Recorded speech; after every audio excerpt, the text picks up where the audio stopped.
এবার তো ভাই আমাদের কাটা প্রথম ম্যাচে বাজি তাই দিয়ে আর আমি আছি না তুই দিলা টাইম যাকে সবকে গেল আমার লাগে ইয়া দিলে সজল দিলে আমনের লগে কি দা লাইভ চলে নাকি তাহলে আমি মন দেবার বালা দিয়ে আমার উপরে আমি খেলা পারি না না খেলা পারি দেন যাব আমি ইমন খেলা পারি না না আগে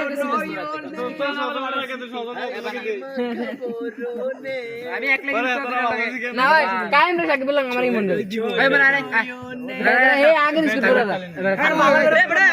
আমি খেলা পারি ইমন না তাও সাকিব বললাম খেলাটা বাড়ি না গেলাম রে টানা এখন সবার নাম বলো তোমার নাম কি তো আমার লাগে এটাই বল তোমার নাম সাব্বির ভাই মোহাম্মদ থেকে আচ্ছা যাক এমডি রাসেল সজল তারপরে আছে কেডা সাকিব তারপরে ইকবাল হোসেন